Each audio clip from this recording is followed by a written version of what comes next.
The amount of tech that's been coming out recently has been insane. Hello everyone, I am Mind Physique, welcome back to my channel. Today we'll delve into turkesterone, one of the most asked and controversial supplements out there. In this video, I will give you a detailed breakdown of turkesterone, including scientific research and mechanism.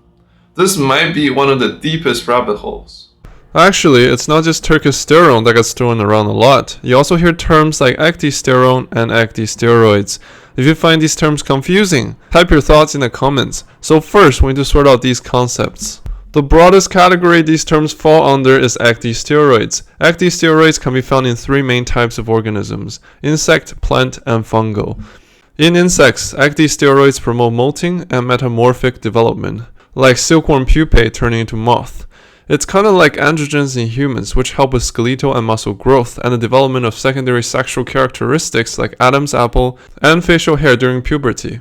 In other words, we can basically think of ecdysteroids in insects as analogous to sex hormones in humans.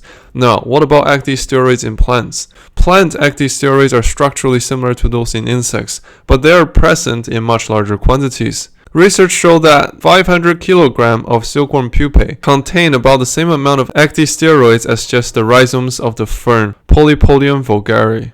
Why do plants produce so much of this stuff? It's their defense mechanism to deter herbivorous insects. When insects eat these plants, it's like giving them doses equivalent to hundreds of times that they have, essentially overdosing them and disrupting their molting and development.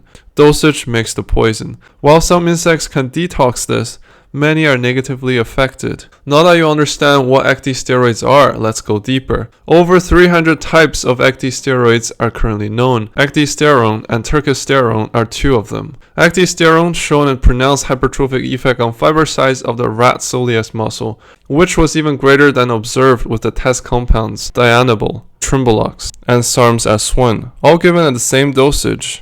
In pigs, daily doses of 0.2 to 0.4 mg per kilogram led to improved nitrogen retention at a 112 to 116% increase in body weight compared to controls, despite a reduction in food intake by 11 to 17%. Scientists thought, if ecdysteroids can work this well in mice, also mammals, could humans benefit similarly? That led to the first human study. Researchers divided a group of experienced lifters into four groups: a control group, an ecdysterone group, and two other supplement groups. The ecdysterone group took 200 mg per day. After 8 weeks of training, their bench press and leg press gains were not significantly different from the control group. Also, their total testosterone and free testosterone levels remain unchanged. This suggests ecdysterone may essentially be less than the placebo. The only good news is that it doesn't interfere with the HPG axis, hypothalamic pituitary gonadal axis, and doesn't bind to androgen receptors, meaning that it's unlikely to have hormonal side effects as seen in typical steroids. Because of that, interest in ecdysteroids died down for quite some time, until 2019 when ecdysterone suddenly made a comeback. That resurgence was largely thanks to a 2019 paper, which was cited 135 times in just 5 years. In that study, subjects were divided into four groups: control group, placebo group, a treatment group that took 200 mg per day of ecdysterone, and the second treatment group who took a high dose of 800 mg per day. All participants trained regularly in a 10-week resistance training program except control group. After 10 weeks, the placebo group actually lost muscle mass while gaining fat. The control group gained 0.25 kg of muscle mass, which is negligible. The 200 mg group gained 1.5 kg. The 800 mg group gained 2 kg. That was odd. Why would the placebo group lose weight after 10 weeks of resistance training? One explanation is that their program failed to stimulate muscle growth, but that doesn't explain everything.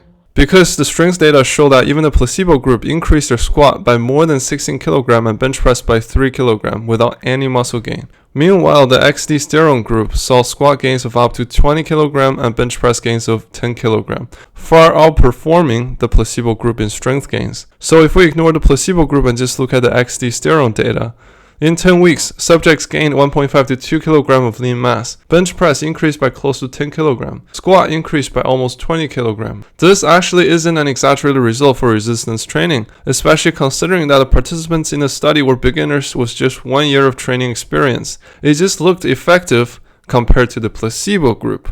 However, the data from the placebo group was self-contradictory. Additionally, the supplements were sent out for testing, and it turned out that although each capsule was labeled as containing 100 mg, the actual content was only 6 mg. In other words, the so-called 200 mg group was actually only consuming 12 mg per day, and the 800 mg group was only getting 48 mg per day. Even with such a flawed setup, the authors concluded that turkesterone has anabolic effects in supplement form. Turns out he was involved in an anabolic drug research project funded by WADA, the World Anti-Doping Agency. Turkesterone is also on WADA's monitoring list. Let me ask you this, how many times have you seen someone who's trying to promote something, say along the line of, "This product has been monitored by WADA, it must be good"? Well, ecdysterone has been on that list for a very long time and it has not been banned. This does not prove its effectiveness. Up to this point, we've mostly talked about ecdysterone, but turkesterone is a related compound, structurally similar but slightly different. As for turkesterone, it wasn't until August 2024 that we finally got the first human study. The title of that paper alone hints at the author's frustration. A preliminary study on turkesterone. This isn't DECA. DECA refers to nandrolone decanoate, a well-known anabolic steroid. Turkesterone was compared to DECA because the popular neuroscientist Andrew Huberman made an exaggerated statement on the Joe Rogan podcast, saying that the turkesterone's muscle-building effects could rival DECA's. But in that 2024 study, participants, college students, took 500 mg per day of turkesterone. After 10 weeks, there was no change in either lean body mass or body fat percentage. To be fair, those participants didn't follow any structured training program, so the only thing the study proves is turkesterone won't make you grow muscle just by lying around, unlike anabolic steroid, but it doesn't prove that it's ineffective when combined with training. Turkesterone's most accepted mechanism is believed to be binding to estrogen receptor beta, which may then increase IGF-1, insulin-like growth factor 1. This increase in IGF-1 levels likely support muscle growth via different pathways such as mTOR.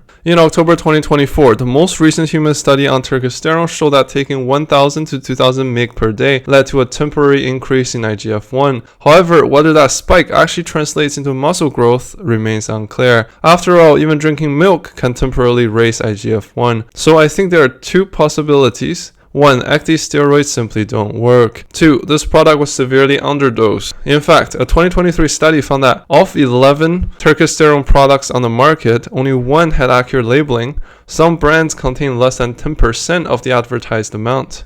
Have you noticed something? On nearly every platform, turkesterone is always promoted by enhanced aka gear using athletes. Now, I have nothing against enhanced lifters. This isn't about judgment.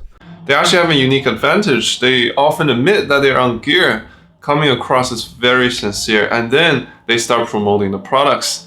Some people might fall for that.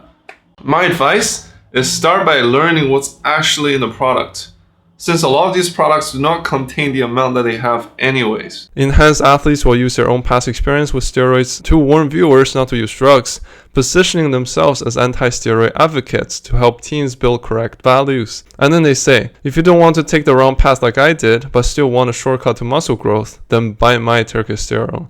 This tactic is extremely manipulative because you'll think, wow, he cares so much about me, there's no way he lied to me, which makes you feel like buying his turkesterone. Now, I'm sure you've noticed that none of the top-level natural athletes are promoting turkesterone. So if turkesterone was really such a miracle supplement for natural lifters, wouldn't these natural elite athletes be eager to promote it and make a killing?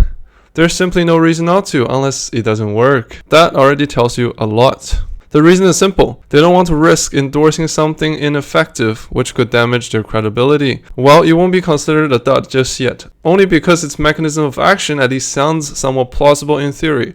However, much more research needs to be conducted for anyone to claim that they have actual benefits or anabolic effect on humans. But I hope one day we will finally see a large-scale human study on turkesterone's actual effect on resistance training. Alright, that's it for today's video. Hopefully I've given a complete breakdown and a detailed analysis of turkesterone. If you have taken the supplement before, please feel free to leave your comment and thoughts in the comment below and join the discussion. If you enjoyed the video, please like, comment, and share to help more people see it. I'm Mind Physique. Thank you so much for watching this.